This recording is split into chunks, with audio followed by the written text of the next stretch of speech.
ఒక చిన్న డౌట్. ట్రైన్స్‌లో వెళ్ళినప్పుడు బెడ్‌షీట్స్ ఇస్తూ ఉంటారు మనకి ఏసీ కంపార్ట్మెంట్స్‌లో. ఇంతకి వాటిని ఉతుకుతారా? ఉతకరా అనేది ఒక డౌట్.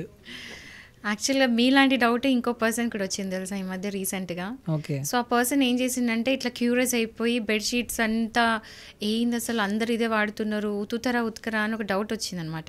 హ్మ్. వచ్చేసి ఏం చేయాలని అర్థం కాక ఒక అడ్వకేట్‌ని కన్సల్ట్ అయితే అడ్వకేట్ ఆయనకి ఇచ్చారంట అడ్వైస్. మీరు అడగొచ్చు, అడగడానికి మీకు ఆ రైట్స్ ఉన్నాయి. సో, ఎట్లా అడగొచ్చు అంటే ఆర్టీఐ యాక్ట్ అంటే ఏంటంటే రైట్ టు ఇన్ఫర్మేషన్ యాక్ట్ అనమాట. అంటే ఓకే. మీరు దేని గురించైనా ఇన్ఫర్మేషన్ తీసుకోవచ్చు. బేసికల్ ఎవరైనా మీరు క్వశ్చన్ చేయొచ్చు ఆర్టీఐ యాక్ట్. సో, ఆయన కూడా రైల్వేకి డైరెక్ట్ ఆర్టీఐ కింద ఒక అప్లికేషన్ పడేసి మీరు బెడ్షీట్స్ ఎన్నిసార్లు ఉతుకుతారు అని అడిగారంట. ఓకే. అండ్ యుల్ వండర్, మీకు షాకింగ్ రిప్లై వచ్చింది. ఏం తెలుసా? Yearly once. Yearly once. Yeah, my God. Yearly once. ఇంకా అప్పుడు అనుకున్నా నేను జీవితంలో రైల్వేస్లో వెళ్ళిన ఏసీ కంపార్ట్మెంట్ బుక్ చేసుకున్నా మన ఓన్ బెడ్షీట్ మనం క్యారీ చేయాలా? వాళ్ళ బెడ్షీట్ ఏంది 1 year ఉతకడం ఏంటి అసలు? సో ఎంతమంది వచ్చి వెళ్తుంటారు, వాటిని ఎంతమంది యూజ్ చేస్తారు? ఎవ్రీడే అంటే 365 days వేసుకోండి లెక్క.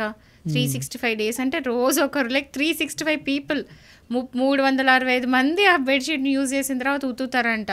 సో చాలా షాకింగ్ అనిపించింది నాకు కూడా. సో ఏమైంది ఆ కేసులో నెక్స్ట్? కేసు ఏం కాదండి, అది జస్ట్ ఆయన అడిగారు, వచ్చింది ఇన్ఫర్మేషన్.